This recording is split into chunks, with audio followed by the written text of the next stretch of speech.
Small businesses are grappling with the impact of these uncertain times and looking for resources. That's why, for the second year in a row, Dell Technologies is assembling an all-star lineup of podcasters to create the first ever virtual conference to share advice and inspiration for small businesses of all kinds. Dell Technologies is here to help safeguard your business with modern devices and Windows 10 Pro, to providing relevant content for your business's success. Search Dell Technologies Small Business Podference on Spotify, Apple Podcasts, or Odyssey.com starting May 10th.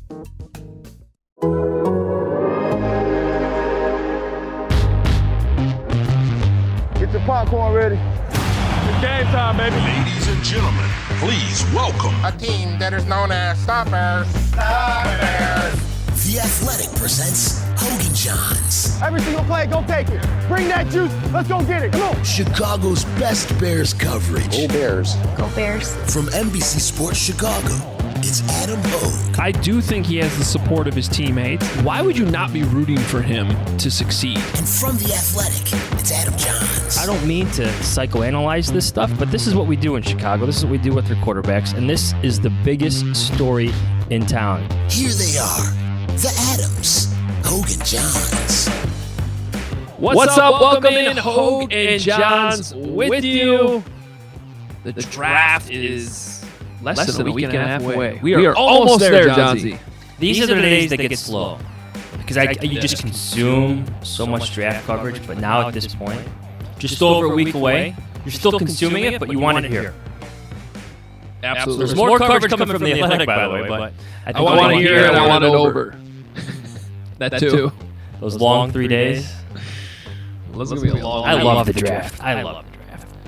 It's fun. It is. And we will have all the coverage as we usually do for you here on Hoge and Jahns in playing more leading up to the draft. And of course, when it comes, we are going to have plenty of content coming, as we always do. As we do today, because our friend Nate Tice from The Athletic is jumping on with us. We've had him on a few times. He's always good. Learn a lot of football talking to him. And he's going to bring – he's a quarterback. He's a former quarterback, played quarterback at Wisconsin, and he's got plenty of good thoughts on these quarterbacks as well. So you can follow us on Twitter, at Adam Hoge, H-O-G-E, at Adam Jahns, J-A-H-N-S, and you can read us on The Athletic, theathletic.com/HogeandJahns is where you find Johnsy, Kevin Fishbane, the whole crew. And you can read me at NBCSportsChicago.com, where my quarterback rankings next week, last mock draft, all kinds of stuff coming out. A lot of cramming going on this week, including on some of these quarterbacks. I'm going to do a quick tease before we get to Nate. There's a quarterback that's growing on me, John. One that could be in reach for the Bears. In fact, some would call it a reach at 20. One would argue that every quarterback in a way is a reach, but especially the first guy, yeah. Although, and I want to talk to Nate about this, I don't know that these quarterbacks are a reach. The more and more I watch them, I'm talking about like the main five, especially the top four. They're really good.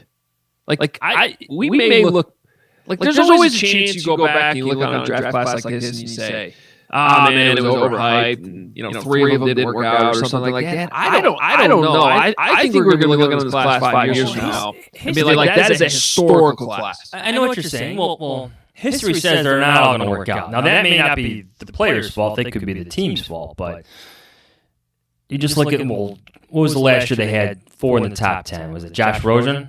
He was number 10. That didn't work out for him. And you go back to that year they had the first 3 picks went to the quarterbacks. Who was that? Tim Couch, Donovan McNabb, and who am I blanking on here? But the point being, Smith. Yeah. And then he had Dante Culpepper and Katie McNown. But here's what I'm saying. Not good. I think the value. Look. Not to my own horn. I said day one, Josh Rosen sucks. Okay, I never liked him.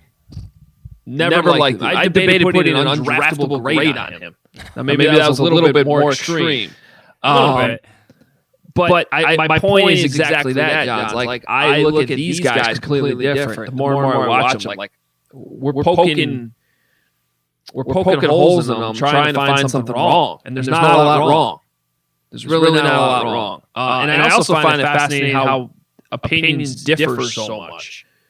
Chris Sims can have Zach Wilson number 1, and We're going to hear from Nate here. I don't know if he loves Zach Wilson as much, which is very interesting. So anyway, let's hear from him, and then we'll come back on the back end of this interview with Nate Tice and add a little bit of our own thoughts, including that quarterback, a second-tier quarterback that's growing on me. So here he is, Nate Tice.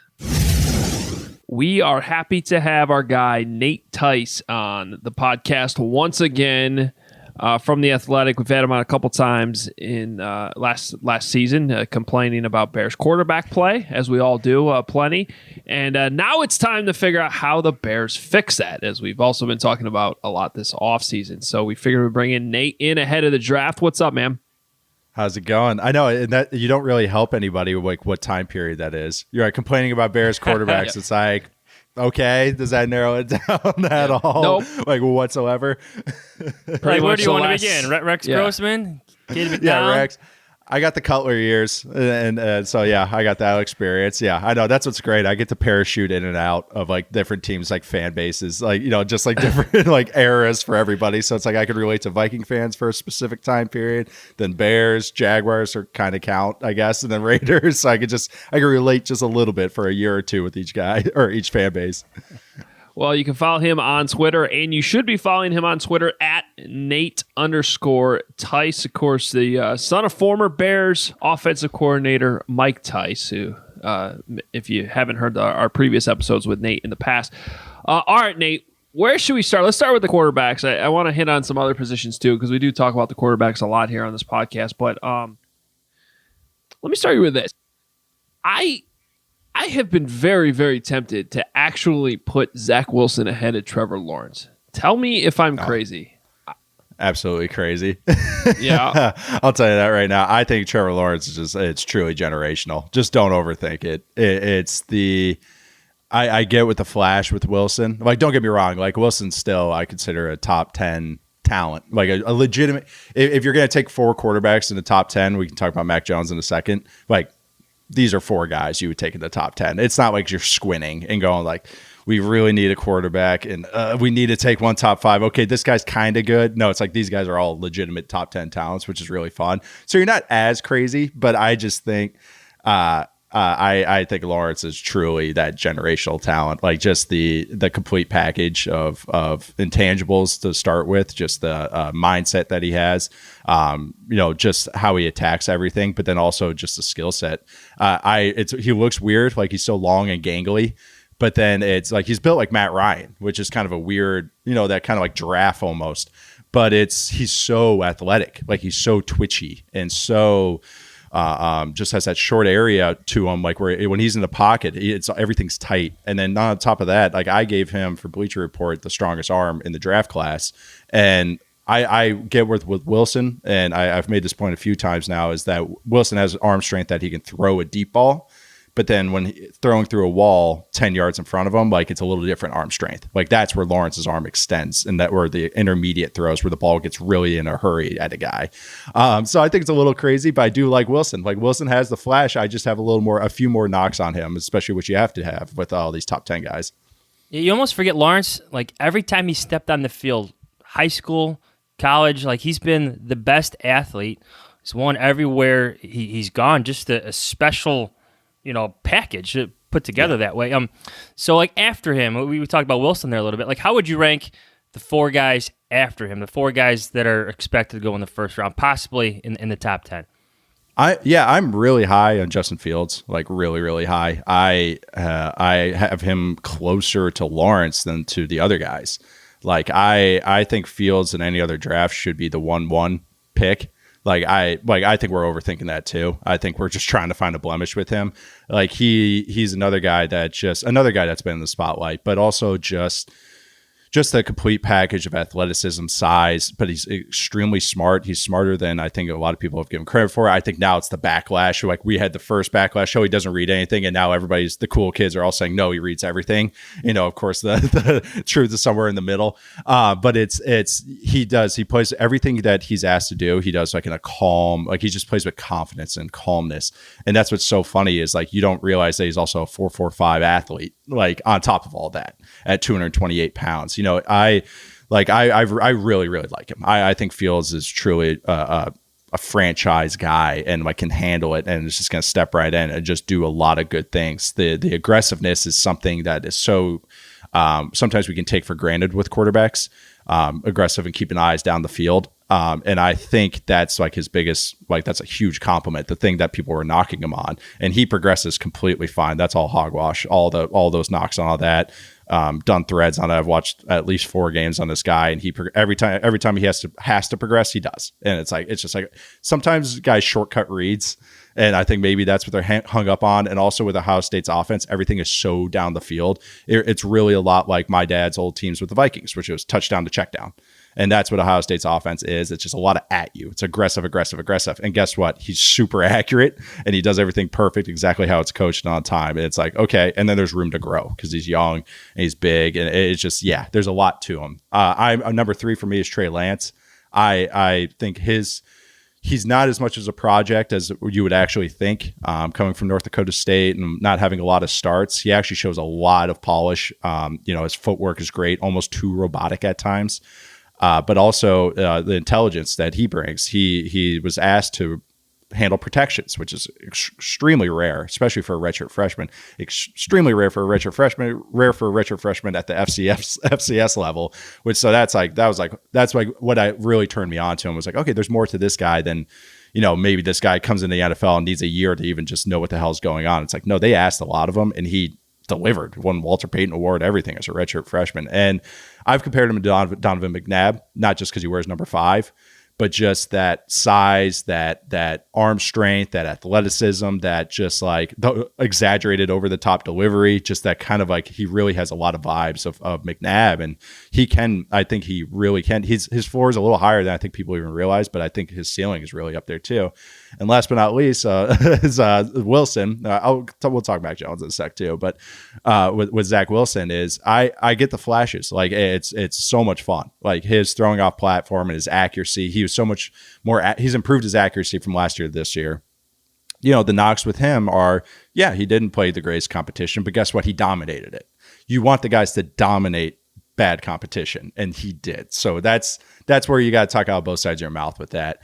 I think the more level of the competition is that his offensive line just gave him about 15 seconds. Like it looked like Russell my senior year at Wisconsin. Remember that when Russ would just kind of bounce and bounce and bounce and bounce and then go, I'm going to scramble. So it kind of was a lot like that.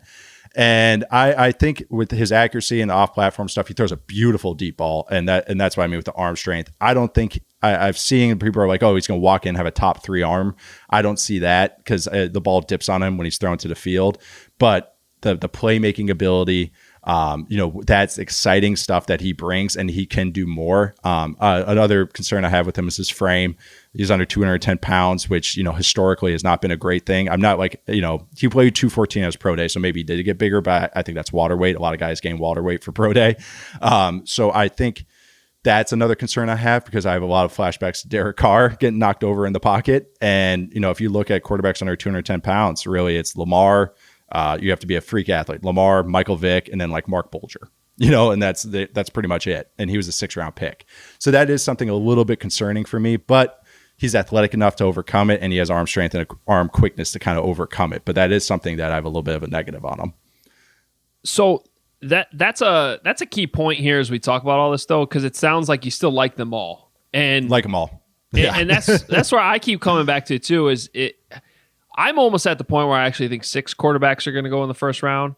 But I think this class deserves it. Like the more and more I look at it, because I find, and I've talked about this on this podcast before too, Nate, like I find myself poking holes in a prospect like Justin Fields, and I have to catch myself and remind myself of all the things you just said because they're all true. He's still really, really good. And I think that, maybe you and I are on the same page with Mac Jones because you haven't mentioned him yet, but I still also with Mac Jones think, he's going to be fine. Like I think his floor is higher. Yeah. Yeah.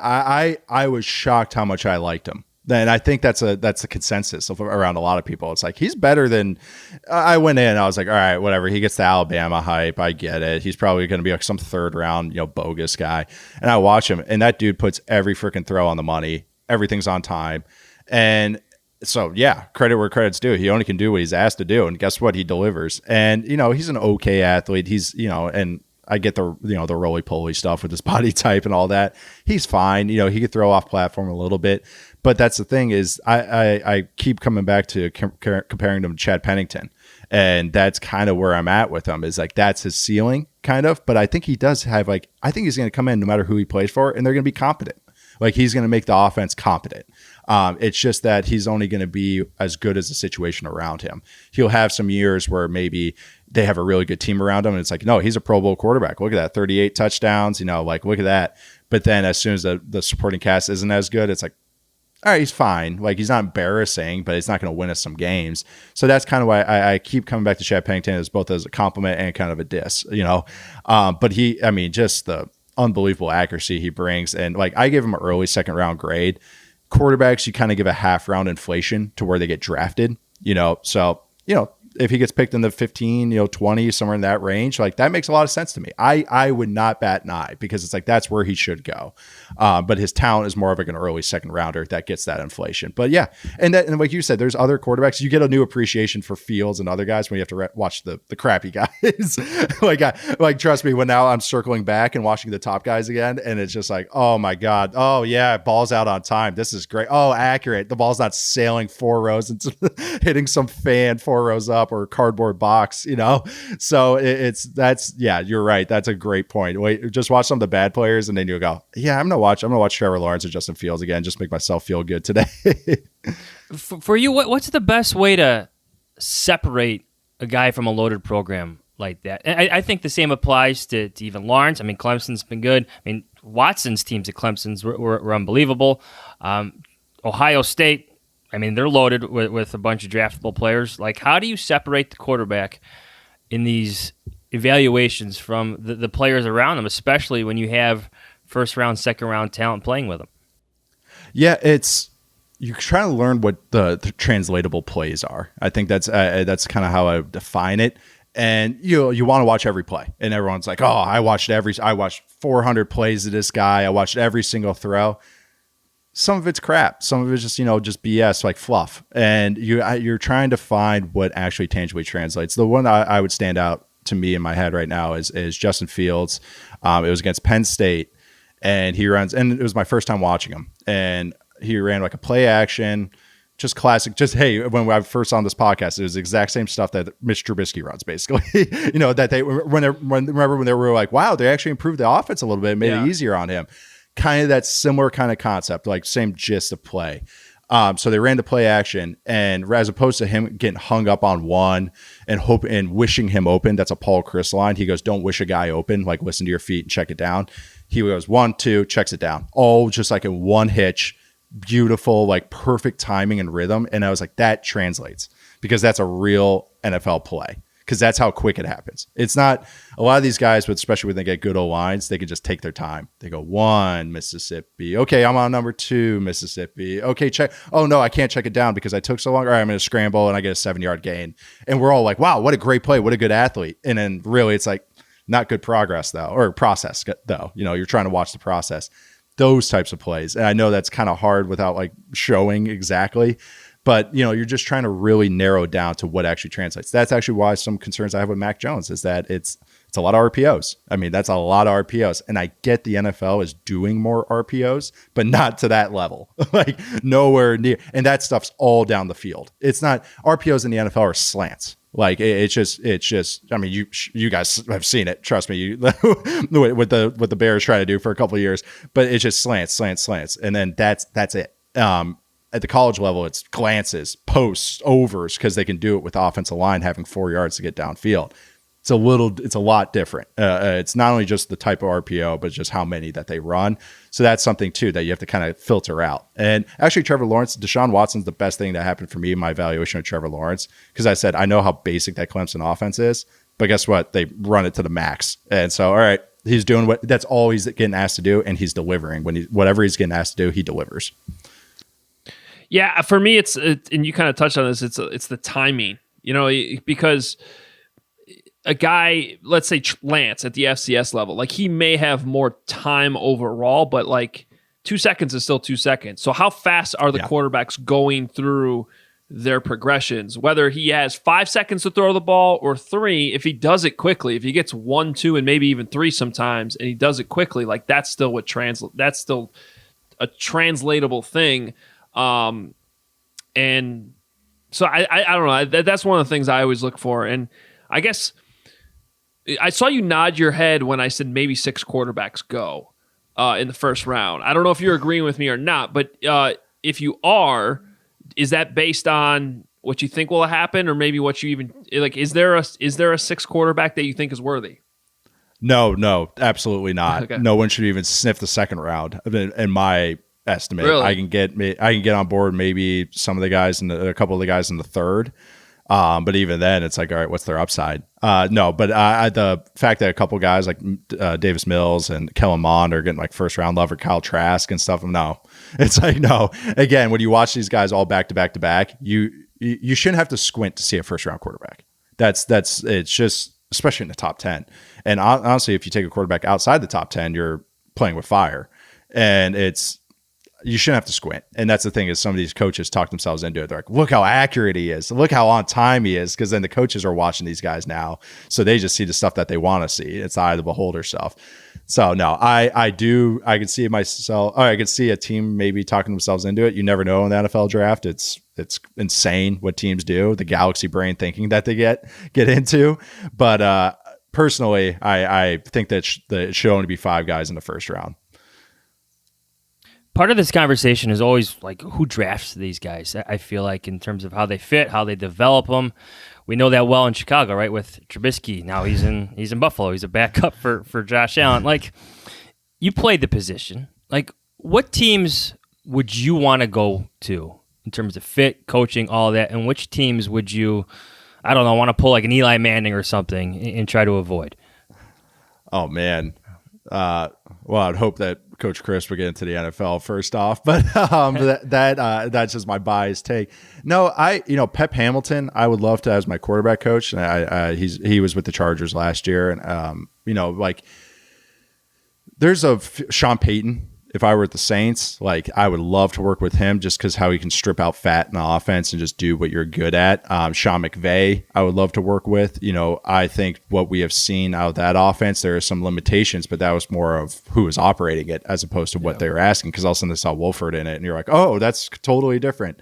Those guys all maximize the Kyle Shanahans of the world, LaFleur. Even, I would trust those guys to at least make myself competent if I were a quarterback. And, even Dabble and Arthur Smith, the Bills, and now the head coach of the Atlanta Falcons, those guys, they kind of just know how to, I wouldn't say make it simple, but they just strip the fat out of an offense. And I really appreciate that. Personally, the offense that is like my favorite, because it's what I grew up in basically, and really kind of what Coach Chris does a little bit, is what Bruce Arians does. But Bruce Arians hates rookies. So if I were a young player, I probably wouldn't want to go there. But if I were a five-year vet, I would love to go there, like Tom Brady did, or a 20-year vet, because that offense is my idealized version of football. It's 3 run plays right at you, no gimmicks needed, and all the pass plays are down the field. It's touchdown to check down over and over and over and over, and it puts emphasis on the players to make plays. That's what I've grown up in. So like Bruce Arians' offense, I'm always going to be attached to. Like, I just like that. It's aggressive and it could blow up right in your face, but guess what? It's fun. And it can win you a Super Bowl if you have the talent like he did last year. All right, Nate, the most important question I'll ask you, is Graham Mertz legit or not? Oh, wow. I think he is, but I'm squinting. I'm squinting a little bit. I want to see this here. He looked pretty damn good at the beginning, and then it fell apart. Yeah, and also seeing the talent that he had around him. I want to see this next year, because maybe they give touches to that running back from Jersey a little bit more, the sophomore, and and maybe the receiver, and it's not a COVID year, so maybe he gets a little something under him. But I don't know. I know he likes him, so so I really want to see him. I want to like him too. I think he is talented, but I do want to see him take a little bit of a leap this next year. Don't we all? Yes. Well, except for Johns, he doesn't care. I zoned out there for a second. I know, yeah. I know what you're talking about, though. I know you had to get a Badgers question in there. He's talented. He's talented. He's a rich, and that's the thing. There's a reason Coach Chris doesn't play freshmen like in that offense. Like it's a redshirt freshman, I should say, a redshirt sophomore. It's hard to be a quarterback in that offense early on. Like it really is. He puts a lot on you because what he does every week, he changes. A lot of these guys, they run the same 10, 12 plays with a couple tweaks. Watching Clemson's offense, then you watch a Paul Chris, Mike Riley offense, and it's so NFL in the sense that every week's a different game plan. And so it's a lot to put on your players. And that's why you need a redshirt there or take some time to get there. And also the terminology is totally different than a lot of other places. It's just what Coach Chris likes to call things. Like Nick Saban likes to call things on defense and just these terms. And then everyone's like, why does he call it that? And it's just like, he goes, because I call that 1997 and I've just never changed it. Like there's no rhyme or reason. Like we had a play, we called mesh Boston. And finally, my senior year, I asked Coach Chris, I was like, why do we call that Boston? I've wondered that now. And he goes, oh, we stole it from the Cardinals when they ran it with David Boston. And I was like, oh, like I don't know that, Coach. Yeah. Like, how am I supposed to associate that in my brain? And then because not only did we have Boston, we had plays off of that were like variations of it. So we had Celtic, we had Patriot. I think for a week, just as fun, we had a play called Red Sox, like just different variations of it. And then, but I had no idea why it was called Boston. And he was like, yeah, I should probably explain that, shouldn't I? Yeah, that would really help, Coach. That would help us like playing in our brain a little bit. But yeah, so it's a lot to put on a quarterback side. I want to see him this next year. And I know that's a cop-out answer, but it is tough. It is mentally tough on a quarterback. No, I do too. And for anyone who never doubts the nuances of football, I mean, I think most people look at Wisconsin and say, oh, they just do the same thing every single time, every single game. And you hear right there from Nate Tice, there's a lot of things that you just don't notice with your naked eye that go into it. Yeah, it's actually my friend Derek Klassen, QB Class on Twitter. He breaks down quarterbacks. And last summer, he was like, hey, who are some mid-tier guys I should watch? I go, watch Jack Cohn. Like, just take a gander. I actually think he's pretty decent. And he watched him and he liked him. Like he was like, yeah, I get it. And he goes, it's funny because you watch other teams, they run the same 5 plays over and over. And then he just did the gesture emoji. He goes, Wisconsin though, everything else. Like they just run everything. And that's the thing. It's great. That's why you see a lot of Wisconsin guys that get to the NFL and they outplay their draft position because coaches are like, oh, you know what I'm talking about? Like you understand that, and the Wisconsin guys are like, yeah, we ran that my redshirt junior year for 2 weeks, and then we never ran it again. That's what Coach Chris does, and so it's just a lot that he puts on mentally to these guys, and like that's why you see these guys ascend as they get older and older and older because he asks a lot of them. So yeah, I know that's the thing is that they pound the rock, but that passing scheme is a true NFL passing scheme, and he makes his quarterbacks make NFL reads in it. Nate, it's always fun talking football with you. We appreciate the time. Hey, maybe we'll see you when the Bears head out to Vegas this year. Oh, okay. Sounds good. I would look forward to that. All right, there he is. Nate Tice. Follow him on Twitter at Nate_Tice. We're all trying to eat better, but healthy breakfast doesn't have to be boring. Magic Spoon has the amazing flavors you love, but without all the bad stuff. 0 grams of sugar, 13 to 14 grams of protein, and only 4 net grams of carbs in each serving, and only 140 calories a serving. Keto-friendly, gluten-free, grain-free, soy-free, low-carb, and GMO-free. And we've got exciting news. Magic Spoon has just released a super delicious new flavor, birthday cake. And they did it just for me because my birthday was last week. Birthday Cake Magic Spoon will be available in a special 5-pack for a limited time only, so get it while you can. Or build your own box. Available flavors to build your very own custom bundle are cocoa, fruity, frosted, peanut butter, and cinnamon. If you're listening from Canada, Magic Spoon now ships up north as well. So go to magicspoon.com/Adam to grab the new limited edition birthday cake. Do it for my birthday. Or a custom bundle of cereal to try it today. And be sure to use our promo code ADAM at checkout to save $5 off your order. This offer is now good anywhere in the U.S. or Canada, but only when you use our code at checkout. And Magic Spoon is so confident in their product, it's backed with a 100% happiness guarantee. So if you don't like it for any reason, they'll refund your money, no questions asked. Remember, get your next delicious bowl of guilt-free cereal at magicspoon.com/Adam and use the promo code ADAM to save $5 off. Thank you, Magic Spoon, for sponsoring this episode. All right, Johns, I think you know this, me complaining about my lower back pain. It's been a deal the last few years. But one thing I realized that was contributing to it was the mattress I was sleeping on. And if you get the right mattress, it helps a lot. I think this is where Helix comes in, my friend. Helix Sleep has a quiz that takes just 2 minutes to complete and matches your body type and sleep preferences to the perfect mattress for you. Why would you buy a mattress made for someone else? With Helix, you're getting a mattress that you know will be perfect for the way you sleep. Yeah, I took the quiz. I know you took the quiz. It's kind of fun taking the quiz, and it spits out the exact mattress you need. Comes right to your door, shipped for free, and you don't ever need to go to a mattress store again. And you should see this thing, Adam, come out of the box, right? If you order this mattress online, you're like, what does it look like? How does it come? It's in this box, and it kind of coolly unfolds. So if you get one of these, send that over to us. I think it's cool. I was watching it. My kids got a kick out of it because there's a bed in that box, and here it is just kind of unfolding, and then you sleep on it. This is amazing. My kid likes it. I think he's going to try to steal it from me, but it's a great bed. A couple good nights' sleeps already for me. So just go to helixsleep.com/Adam. Take their 2-minute sleep quiz. They'll match you to a customized mattress that will give you the best sleep of your life. They have a 10-year warranty, and you get to try it out for 100 nights risk-free. They'll even pick it up for you if you don't love it, but of course you will. Helix is offering up to $200 off all mattress orders and 2 free pillows for our listeners at helixsleep.com/Adam. That's helixsleep.com/Adam for up to $200 off and 2 free pillows.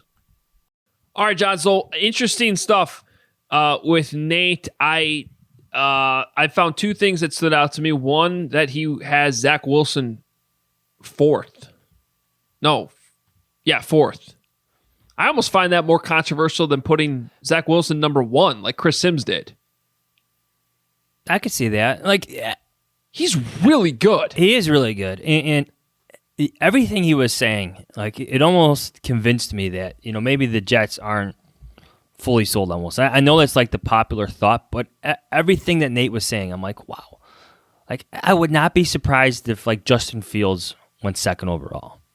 Right? And you just leave the 49ers stunned a bit. Because let's be honest, going into the year, the top 2 quarterbacks were Lawrence and Fields, right? I think everybody can agree on that. Going into the college football season last year, it was Fields and Lawrence and Fields. Those were your top 2 guys. And at the end of it, that could be it. I wouldn't be surprised if the Jets did that. I really wouldn't. I know all the buzz is about Zach Wilson since his pro day and all those amazing throws he can make, off schedule and whatnot. But I would not be surprised if you see something like that happen or transpire on draft day. Yeah, I would. I think there's a considerable difference. I think there's a considerable gap, actually, between Wilson and the next guy. And I don't share those same concerns. I mean, other than the body type and size. I mean, that's something that's just an objective thing that you can't really debate. But, people said that same thing about Deshaun Watson back in the day, including me. Although my concern, it's 4 years ago. Yeah, but that's it's back in the day. That qualifies back in the day. Jay Cutler qualifies as back in the day, I think. The 2017 draft class. So that's that's 1 year before. That's 1 year before. I'm talking about his draft year. His draft year. What would that be? 2009. No, that's when the Bears got him. That's right. So he was 06. 2006. Who else was in that draft class? Someone went right before him, right? Matt Leinart went right before Jay Cutler. It's true. Another example of top 10 quarterbacks not working out. I guess if you want to be a cynic, but I just think that this class is most years we're overdrafting quarterbacks. We always talk about that. I do not know that these quarterbacks are being overdrafted, at least the top guys. So anyway, let's I'll tell you the guy that's growing on me, and it's Kellen Mond. Now, you started talking about him a lot after Chris Sims came out and put him 4th in his quarterback ranks, which is very notable because Chris Sims is pretty good with his quarterbacks, and that, I'm not gonna lie, it caught my eye too. The difference is I, just so people understand my process, I try really hard not to get influenced by other people's rankings until I've watched a lot of the stuff. And then this is the time, especially like the 2 weeks leading up to the draft, where I actually spend a lot of time listening and reading what other analysts that I respect. And it's a certain amount. But Chris Sims is one of those guys. And so I got to the point where I probably had not watched enough of Kellen Mond. And I finally said, all right, let's figure out what Chris Sims is seeing here. So I watched that video that he did his whole thing on. And then I watched a lot of Kellen Mond, like a lot more than I already had. And the one thing I totally agree with Sims is what's not to really like about him. The only thing I can pick, and it is a thing I brought up with Nate, the timing. He is a tick late a lot on his throws. Not a lot late, just like a tick. And that is a concern of mine. But otherwise, like, what is there not to like? He's big. He's got an NFL arm. He goes through his progressions. He's pretty darn accurate. And I think I was actually a little wrong in the past when I said, why hasn't he gotten a lot better each and every year? His accuracy has gone up. So I'm not saying he's in the same category as like the top 4 or 5 quarterbacks, but I actually think a lot of what he does translates to the NFL. Do you subscribe to the old Bill Parcells, like evaluating quarterback requirements for draftable prospects? I guess not. You know what I'm talking about? Like those old ones? No, you should for Mond. The ones from back in the day? Back in the day. Yes, this qualifies as back in the day. Like let me put it this way. I may subscribe to them. I don't know what you're talking about, so you're going to have to refresh my memory. Okay, so it's 3-year starter. Okay. Be a senior. He checks that box. Graduate. Yes. Start 30 games. Win 23 of those games. Have a 2-to-1 touchdown to interception ratio and complete 60% of your passes. So these are just, let's call them qualifications that Parcells looks for when he's evaluating his quarterbacks. Mm-hmm. And they're a bit archaic. I get it, because some of these guys, like, look at Mahomes. Like, he's a 2-year starter for the most part. You saw what the Bears did with Trubisky. But to me, I think it just gives you, like, if you're an evaluator and you stick to these guidelines, I think you have a bigger picture, like a clearer picture of who the quarterback is. So your guy, Kellen Mond, meets 6 out of 7 requirements for Bill Parcells. The only other one that meets those 6 of 7 is Trevor Lawrence. Only other one.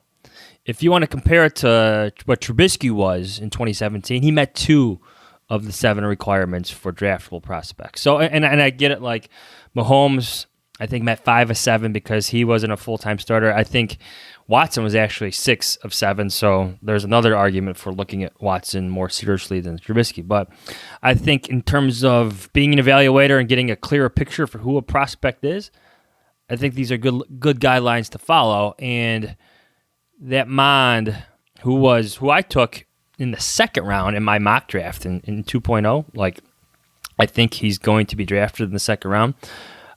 He meets 6 of 7 of those. So I think that maybe strengthens your argument for moving him up your draft board.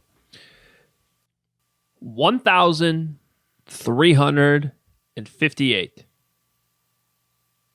1,358 pass attempts at Texas A&M. That is more than 4 times what Trey Lance had at North Dakota State. Granted, it's not his fault this past season was what it was, but it's still the amount of passing attempts that you have to evaluate.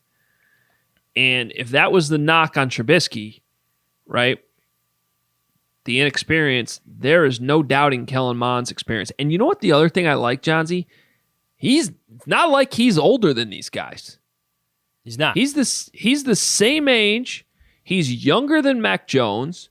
He's a little bit older than Trey Lance, who is the youngest. He's basically the same age as Justin Fields, Zach Wilson, and Trevor Lawrence. So you're getting the experience, but it's not like you're drafting the older guy where you're losing some time. Now, a big concern is he is inconsistent. Dane Brugler told us this last week. You know, you watched the LSU game versus the Florida game. Looks like two different quarterbacks. I still look at the fact that he lost one game in the SEC last year. And he's playing in the SEC. Yeah. I think some people struggle with his throwing motion, like his mechanics are just it is a little awkward, a little different. But you know what? That's fine. Like Phillip Rivers had a fine career with his sidearm throw, and guys can improve, they can change, and all that stuff. It is what it is. But I just think, well, one, I like that we're having this conversation because I don't know about you, Adam. I feel like the Bears, well, right now they're on the outside looking in at these top quarterbacks, and I think it's going to remain that way. Like, I get that you're going to call the Falcons. I get that you're going to call the Panthers. You're going to call the Dolphins. Like, there's going to be those conversations. That's what you're doing right now as part of your pre-draft evaluations. Like, you're mocking these trades up and down.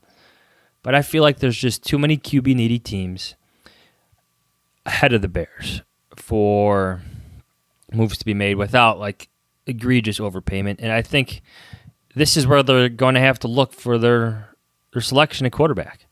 Your Davis Mills, your Kellen Monds, and your Kyle Trask. Those are the guys they're going to have to choose from. Because you have to take a quarterback if you're the Bears, in my opinion. You have to. You have to take a swing. And these are the three guys you could be left taking a swing at in the late first round, which is an overdraft, but probably in the second round. What if I told you it was at 20? I wouldn't like that. That's a classic overdraft. But I get that there's two drafts. Well, because that's what I was going to say. I think we're all in agreement that five of these guys are going to go early. And most drafts, you have another quarterback go late first round because of that fifth-year option situation. And whether or not that actually happens, you have to be aware of that. So this is all hypothetical right now. But let's say that the Bears like Kellen Mond. I think there's a chance that 6 quarterbacks go in the first round. And I think Kellen Mond could be that guy, that 6th guy. I'll put it this way. If the Bears do that, sorry for cutting you off there better be a couple trade backs in order to regain some draft value. Because the value of Kellen Mond, as much as you and I both like the guy, I don't think it's a 20. We know it's not a 20. I get that there's reasons for drafting a quarterback or overdrafting a quarterback. It's the most important position in sports, the hardest to evaluate. But you better, like, if you move back a few spots and you gain an extra second-round pick or something like that, like, I am completely fine with that because you have other needs to address. Like, look what the Ravens did. I think in the year they traded up to take Lamar Jackson 32, I believe there were some other moves they made there. I got to look at the history, but the Ravens have an extensive history of moving back in terms of recouping value and sticking to their board. And then when they had to, they moved back into the first round and grabbed Lamar Jackson. Great move. That I would be okay with. That type of decision making. But and I'm not debating that. Yeah, ideal. Obviously, trade back, get more picks, then draft if you're going to make that draft pick late first round. No question about it. The difference is, like, and I think we all struggle with this. You, me, everybody in the media, and all the fans. Like, I have friends that text me, like, how do you think the Bears are going to handle this quarterback thing? It's like, oh, well, are they going to reach for a quarterback? You don't reach. Teams don't reach. They have guys evaluated the way they do, and they don't think they're reaching. Like, if the Bears were to draft Kellen Mond at 20, it's because they evaluated him as a first-round pick, as a first-round talent. That's how he looks on their board. So it might look like a reach to you or me or other draft analysts or fans who are reading these draft rankings, but all that matters at the end of the day is how that quarterback ends up playing. So they better be right. But I guess what I'm getting at is it's easy for us to say, yeah, trade back and get him. But there's no guarantee, because if you evaluate a player, and let's say any prospect, as the 20th overall pick or worthy of the 20th overall pick, you have to think there's probably other teams that did too. We can't be the only one that thinks this. So, let's pull off a trade back to 23 even. Let's move back 3 spots. There's no guarantee you're going to be able to get your guy. And if you're that sold that Kellen Mond, again, just as a hypothetical example, is worth that first-round pick, and there's probably a big gap after that to maybe Davis Mills, you can't afford to take that risk. Yeah, it sounds great to get an extra third-round pick or something, or fourth-round pick to move back a few spots. Is it worth the risk, though, of losing that last quarterback that you have evaluated as a first-round pick? To me, it's not. To me, you got to make sure you get your guy. Here's what that's the same mindset that went into play in 2017. It is, but that's why But exactly what I said that weekend. The trade picks, the picks don't matter. The evaluation's what matters. If Trubisky's good, no one cares about the picks. If he sucks, everybody thought Pace should be fired over it. Obviously, he hasn't been. But yes, but that's exactly my point. The picks don't matter. At the end of the day, the evaluation of the player matters. No, I still think you better be right. In your hypothetical, Kellen Mond is a first-round pick. That's your hypothetical. That in the Bears board, there are 6 quarterbacks in this. So, but you have to understand there's clouds in the Bears draft evaluation. Yes. So he's not in your first cloud. He's in your second cloud, which probably starts in the 18 to 25 range, right? And maybe Davis Mills is in your 5th cloud. Like, there's a gap. Again, all hypothetical. I'm just painting this draft day scenario. And you know and I know that quarterbacks are usually moved up a cloud. Like, you could have a late first-round grade in Trubisky, but you have to move him up to your first cloud because he's a quarterback, right? You know what I'm saying? So you like Kellen Mond by grade could be in your 3rd cloud of players, which is late first round, early second. But because he's a quarterback, you have to move him up to your second cloud. Like, people have to understand there's like certain tiers in how these boards are like players are grouped. This is not a weather podcast, by the way. Yes, but it is cloudy today. It's very cloudy. But cloud is a pace word. Cloud is a pace word. You call it tiers, but whatever you want. Like, that's how they are grouped on the draft boards, right? By grades, like top 10 picks and stuff like that. That's just how it works. So I don't know. I don't know. I get why Mond can move up draft boards. I think 20 it's tough. Like, is he better than Lamar Jackson was in 2018? Like, just to go back to what the Ravens did in 2018, right? Just in terms of playing the board, getting value, and all that stuff, right? So in 2018, the Ravens actually started with the 16th overall pick. That was traded to the Bills, who took Tremaine Edmonds, the linebacker. So now they got the 22nd. The Ravens trade out of the 22nd pick now. All right? They go back to the 25th. Titans move up for Rashaan Evans, the linebacker. He is now the 22nd overall pick. The Ravens are now at number 25, where they take tight end Hayden Hurst. Not exactly a great pick, but that's what their board said to do. Then they trade back into the first round and grab Lamar Jackson at number 32. Obviously, that's a great pick because they get the 5th-year option and whatnot. He's turned out to be a league MVP. But they made that move with the Eagles. Like, I think where I'm at with the Bears, like, I would love to see something like that. just operating based on your board, getting value, and being aggressive when your board says to be without having to overdraft. Yeah, the Ravens got lucky with Lamar Jackson becoming who he is. There's a lot of layers to that. There's a lot of reasons why that, in terms of changing scheme, having the right players around them, having a good offensive line, an innovative offensive coordinator. But I like to see the Bears play the board that way, especially starting at number 20. If they're stuck at 20, which we all know is a great place for movement because that's when draft grades vary from team to team to team. You're ready to draft Kellen Mond at 20. Look at you. Just do it. I just go back to the desperate. They cannot afford to come out of this draft without a good quarterback. Yeah. If they're That's that why desperate, I go back to you want to think that they're not trading up. I will not be convinced otherwise until the 20 picks are off the board. We all know the Bears want to trade up for a quarterback. It's a matter of so why can't they? Make it happen because there's a lot of other teams that need quarterbacks. Yep. And we've seen the Bears do it before. We have.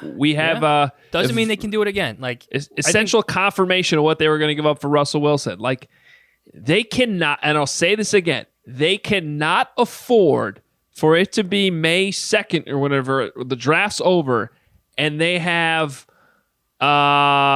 Felipe Franks on their roster. Oh. Okay? All right, that's a disaster. But I'm saying that's why, I want to be the Ravens. I'd love to have that front office, Hall of Fame front office for the last 20 years. That's not the Chicago Bears. That's dreamland, okay? The Bears are the team screwing up the draft picks with the Ravens, the trades, not calling it in on time. They're not the team on the other end, okay? So it just comes down to See, we're talking about two different things here. Overdrafting Kellen Mond at 20 or moving up to number 6 with the Dolphins for Trey Lance. Like, those are two different conversations. Yes, the Bears should try to do that. Well, they are, but I think they're both on the table. Yeah, they absolutely should trade up for a quarterback if he happens to fall to 6 or 8 or 11, which are tradable teams. But you still got teams like the Patriots. Even Bill Belichick himself let the cat out of the bag a little bit, saying that he may be interested in moving up a couple picks in order to make a selection at quarterback. Yeah. Bill Belichick has never taken a quarterback in the first round. Thank you, Tom Brady, for that. But I'm just saying the need at quarterback seems to be great this year. The importance of the position has exponentially grown. Like, if you look at like old drafts back in the day, again, Adam, like where there's just one or two quarterbacks going in the first round, where there's one guy at number 1 or number 2, and the other quarterback doesn't go until the 20s. Like, those days are over, far gone. Now teams are overly aggressive to get their quarterback. You just see it. You saw it happen again this year with the 49ers making their move. Yeah. We'll see. You got Kellen Mond in your next mock draft for number 20, don't you? No. This conversation has changed. It's not so much about Kellen Mond. It's about the idea of trading back now. So let me do one more hypothetical here to see if it can prove what I'm talking about. Okay. You're sitting at 20. You're on the clock at 20. Okay. The 5 quarterbacks are already off the board. Let's take a name out of it. I don't care who it is. But let's say the Bears have a quarterback there that they like. Okay. But to your point, he's maybe one of those second tier. Well, he has to be one of those second tier guys, right? He's definitely second tier. The 5 guys are already off the board, the top 5. But they really, really like him. They really think he's sleeping. He's been sleeping through this process. Maybe a lot of other teams have a 2nd round grade on him. Maybe some even have a 3rd round grade. You're on the clock. The Pittsburgh Steelers call. They're sitting at number 24. Okay? They say, hey, we want to move up. Forget whatever the compensation is. It's decent compensation. You get more picks. And you say to them, well, can you? Who are you taking? We'll only make the trade if you tell us who you're taking. And they refuse to tell you who it is. So here's the Pittsburgh Steelers with Ben Roethlisberger basically most likely in his last year ever. Pretty good logic there that Pittsburgh might be looking for their next quarterback. Especially when teams trade up. A lot of times it's for a quarterback. And they will not tell you who they're picking. What would you do? And remember, I'm putting you in the position of what you think about any of these quarterbacks. I'm telling you the Bears love a quarterback there. What would you do? Well, do you take that risk to go back you 4 went spots? from really like to love. That's different. No, it's not. That's where I think you're missing the point of this conversation. Teams do not draft guys in the first round that they're wishy-washy on. They don't do it. Yeah, they always get to that. They always say, we love this guy. They actually do, because teams do miss, and obviously there's not perfect picks. Just because the evaluation doesn't work out doesn't mean that's not how they felt on draft night. Hey, did you look at so I did this long draft evaluation on the value of the picks between 16 and 25, right? Yes. Do you know what the hit rate on quarterbacks in that draft range is? Aaron Rodgers. Yeah, and then Joe Flacco. Yeah. You know how long ago that was? Like that qualifies as back in the day. And there's the other names that are in there. It's not good. Not good at all. The hit rate is awful.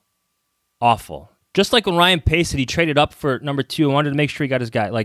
He knows the history says you got to get a guy in top 5 or top 10. Those are when the best quarterbacks, in terms of longevity, are found. So that's why you have to consider moving up. The hit rate of finding a quarterback in the 20s, it's just not good. Not good whatsoever. Yeah, I'm not debating history. I understand that. But there's always a Dak Prescott out there. Not always, but sometimes there's a Dak Prescott out there. I know what you're saying. But that's my point. Teams, they're not worried. If they fall in love with a quarterback prospect, they're not worried about Joe Flacco in whatever year. They love this guy. They love this evaluation. They have collaborated since 2015. I will say this. If that is your mindset, Kellen Mond is now your guy. Those top 5 guys are off the board, and you have to absolutely make sure you get this guy. Then you're not trading back to number 24. You're actually trading up maybe a couple picks to make sure you get him. Okay, that's because all. There's other teams lurking. I don't think that's going to be the scenario for the Bears, but if they happen to really like or love, your words, love, we'll say love, they adore this quarterback, then you move up for the guy. Of course you do. Of course you do. Ravens moved up for Joe Flacco, too. Worked out for them. I don't know if he's elite, but got them a Super Bowl. Which is all you're trying to get, right? At the end of the day? That's it. Okay. At the same time, in terms of waiting to the second round, we should all know the hit rate on second round quarterbacks isn't very good either. Yeah, well, quite frankly, it hasn't been very good in the top 3 lately either. Yeah. It's just, this is where the Bears are, everybody. I guess that's where I'm coming from, in that hit rate on quarterbacks a lot of times not very good, because it is a very hard position to play. And it is also, as we always say, way too much overdrafted because it's such an important position. I think, this is just my opinion at this point, I think this year is the exception. I really think these guys are good. Now, are they all going to work out? No. I'm sure one of them, whether it's some of these concerns about Justin Fields are legit. He processes too slow. Nate Tice doesn't agree with that. He thinks it's BS. Fine. That's, the other thing I'd say is they're all different. So it comes down to, I liked how Dan Brugler put on a podcast last week. It's like ice cream. Yeah. Everybody has their favorite flavor, but ice cream's good no matter what. You got to try pretty hard to make some crappy ice cream. No, there's some crappy ice creams out there, but yes, the point is taken. But in this class, it's all good. Which I felt the same way watching Mac Jones more and more. It's like, I actually like this guy. I got this scenarios piece coming out next week, and if I had to pick the most ideal scenario for the Bears, it's one of those guys falling to 8 or 11. Doesn't matter who, right? Yes. It could be Lance, it could be Jones, but moving up from 20 to 11 or 20 to 8 isn't as overwhelming as going up to 4. If one of those guys happens to be there at 8 or 11, and you like them, really, really like them, make your move. Like that to me would be an ideal situation for the Bears because the compensation isn't exactly overwhelming as it would be to move into the top 5. Which is why I had Trey Lance in my first Bears mock draft there. Now, I don't do trade-ups, but the point of me putting them there in that first round, the pick's at 20, but the point was as I look at these quarterbacks, he's the one guy I could see fall because of the inexperience, because of the limited sample size, because of all these guys. Honestly, one of the things I like about Kellen Mond, I don't know how high his ceiling might be at the NFL level. I think he's ready to play faster than Trey Lance is because of those 1,300 and whatever passing attempts I talked about in the SEC compared to 300 whatever that Trey Lance had at the FCS level. Well, it's kind of like the Trubisky conversation all over again. Like the Bears wanted to give Trubisky a full year on the bench. It's what they planned. But Mike Glennon was awful. Now, Andy Dalton should be better than that. Should be. But well, and that's the thing. But the point I was trying to make was I think that's the case with Trey Lance. I don't think you want to rush Trey Lance. And well, it's about the projection there. Like a lot of people forget selecting quarterback. It's not so much what they did in college. It's also about what he projects to be in the NFL. But some of these guys, part of it, yeah. Yes, they require time. All right, well, good stuff. I like the hoodie. Oh yeah, yeah. It finally came in with a week left in the season. Did you see that my Dons beat a top 10 team? No. Take that, Nazareth.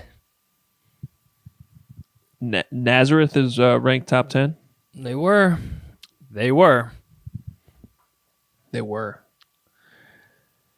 Yeah, we played a top 10 team. It didn't go that great. That's okay, though. I just like that football is being played. I do, too. It's fun. I'm having a good time. And who do you got this weekend? Finishing the season off strong against a rival, the alma mater of Jared Payton, St. Viator. Ooh, the St. Viator Lions. Cole Kmet School. I might have to sneak out there. Where's it at? It's at Carmel. Okay. Friday night. You should come out. Jeff Dickerson came to a game. Yeah, no, I was talking to JD. Didn't work last time, but maybe this week. And yeah, it's a rival. We beat them last year. They're going to come out hungry. St. Viator's got a cool logo, by the way. They really do. Yeah, the alma mater of Jared Payton and Cole Kmet. Yeah, I hope everybody's enjoying the Catholic League, Chicago Catholic League football segment of this podcast. Yeah, we're going to keep it rolling on Thursday because we have another coach from a Catholic school in the area. That's Matt Bowen. Our friend Matt Bowen's going to be on the podcast on Thursday. So we'll have to... I actually do kind of want to actually talk to him about what's it been like to coach and operate in this football world this past year. Because it's not easy, but it's also important, it really is. And for kids at any age. Yeah. Especially for the seniors. Yes. And senior night, Friday night too. Well, there you go. You really should come out. I doubt you will, but you should. You'll be surprised there. Okay. What's up with the special teams unit, Hoge? Oh, man. Hashtag Hoge special teams. Right. Muff snaps galore. Hey, if that was a trending hashtag on Twitter, I'll just say that it would be totally deserved. Totally deserved. I love high school football. I think longtime listeners of this podcast know that. I love high school football. You do. You really do. It's a pretty big upset that you haven't really done anything that turned me, but I have turned. You have not on college football at all, though. I watch college football. I probably watch more than you think. Okay. It's sort of a bit. Yeah. No, I'm not I don't know every player in every team, but I'm aware of the best. Good, because the draft is in a week. This is usually when I catch up. Good.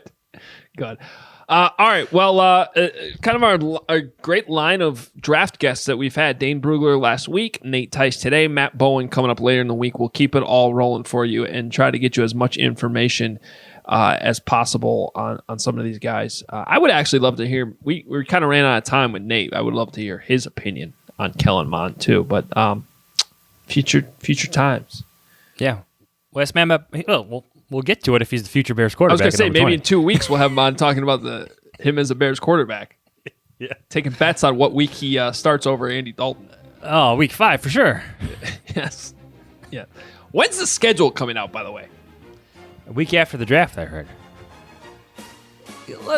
Come on. We got things to plan. My wife wants to know when we're going to Vegas. I mean, come on, NFL. What are you doing? You know they control the schedule. They control the world. I mean, like the actual consumption schedule of NFL news. Yes. They're very good at it. Sports news, very good. Very good. All right, we're out of here. Follow us on Twitter at Adam Hoge, at Adam Jahns, NBCSportsChicago.com, TheAthletic.com/Hoge and Jahns. Check out our YouTube channel. You could be watching us. You can see that sweatshirt that Johnsy brought up, and so check out our YouTube channel, Hoge and Jahns on YouTube. You can watch the podcast if you prefer to watch your podcast, which I know a lot of people do, and get a t-shirt, obviousshirts.com. They're still up there. Hoping to get a new one out soon, and especially with the draft coming up, so be on the lookout for that, obviousshirts.com. Thank you for everybody listening. Please rate, review, tell a friend. We appreciate you guys doing that. We will talk to you later in the week. See ya. Y'all stay corona free, all right? And God bless.